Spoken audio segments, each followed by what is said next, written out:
आपको गारंटी देता हूं, अगले जनवरी में दिल्ली से देहरादून और दिल्ली से जयपुर और दिल्ली से चंडीगढ़ हवाई जहाज बंद हो जाएंगे। टाटा को मैंने कहा कि बस ऐसी बनाओ कि सब एग्जीक्यूटिव क्लास होगा। जैसे हवाई जहाज में एयर होस्टेस होती है, वैसे बस होस्टेस होगी।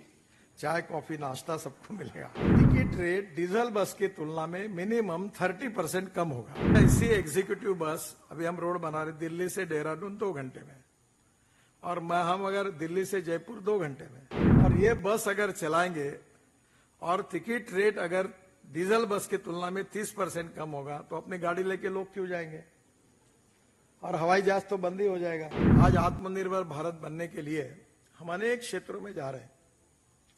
अभी कल ही हमने एक नया प्रयोग किया, अभी उसका एग्रीमेंट कर रहे हैं कि ये अभी हमारे यहाँ डीजल की बसेस चलती थी, तो मैं चेकोस्लोवाकिया गया था और वहां स्कोडा फैक्ट्री में गया, और आप देखो यूरोप में ऐसी 18 मीटर और 24 मीटर की बसेस हुई, 3-3 बसेस रहती है मेट्रो जैसी, और वो बसेस जो होती है वो इलेक्ट्रिक पर चलती है, तार पर। तो मैं ढूंढते ढूंढते मैंने टाटा को बोला कि आप चेकोस्लोवाकिया में जो स्कोडा कंपनी है उसमें टेक्निकल जॉइंट वेंचर साइन करो। ट्रांसपोर्ट मंत्री मैं हूं, तो उनको बोला ये करो, तो उन्होंने साइन किया। और एक हिटैची करके कंपनी है, तो उन्होंने क्या है कि ये 132 सीटर की बस जब आएगी तो ऊपर से नीचे मशीन आएगी, उसको लगेगी और वो चार्ज होगी, तो 40 किलोमीटर जाएगी। अब डीजल की बस जब चलती है तो 115 रुपए पर किलोमीटर खर्चा आता है, और इलेक्ट्रिक बस का 60 रुपए पर किलोमीटर है। और मैं कह रहा हूं इस बस का खर्चा केवल 30 से 35 रुपए पर किलोमीटर है। तो अभी टाटा को मैंने कहा कि बस ऐसी बनाओ कि सब एग्जीक्यूटिव क्लास होगा। जैसे हवाई जहाज में एयर होस्टेस होती है, वैसे बस होस्टेस होगी। चाय कॉफी नाश्ता सबको मिलेगा। फिर मैंने कहा सीट के सामने लैपटॉप लगेगा, और टिकट के बजाय कार्ड होगा। लोग ड्राइवर के सामने से चढ़ेंगे और उतरेंगे, नहीं तो हमारे कंडक्टर पैसे जेब में ही रख देते हैं। और ये कहा कि टिकट रेट डीजल बस की तुलना में मिनिमम 30% कम होगा।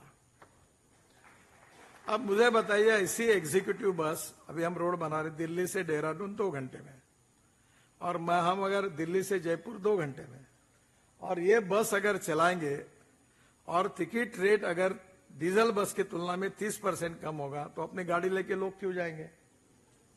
और हवाई जहाज तो बंद ही हो जाएगा। मैं आपको गारंटी देता हूं, अगले जनवरी में दिल्ली से देहरादून और दिल्ली से जयपुर और दिल्ली से चंडीगढ़ हवाई जहाज बंद हो जाएंगे।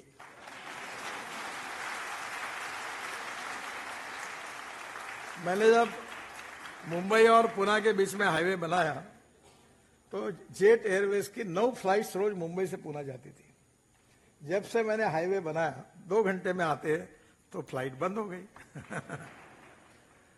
और अब इस रोड पर अगर यह टेक्नोलॉजी का उपयोग होगा, तो प्रदूषण मुक्त अगर लोग बैठकर उसमें 2 घंटे में पहुंच जाएंगे देहरादून, तो लोगों का जीवन में सुखांक बढ़ेगा। तो घर, रोटी, कपड़ा, मकान, ट्रांसपोर्ट, इकोनॉमी का विकास, रोजगार की निर्मित, औद्योगिक विकास, और उससे जो होगा, उससे सबसे बड़ी बात है कि लोगों को समाधान मिलेगा और समाज में एक संतुष्टि आएगी बिकॉज ऑफ गुड सर्विसेज। तो ये जो सुखांक है, ये एक एक क्षेत्र में ढूंढकर वो कैसे करना, यही तो आप काम करते हैं। मेडिकल साइंस में, हेल्थ सर्विसेज में यही करते हैं। For exclusive and insightful videos, subscribe to our new channel ABP Live Premium.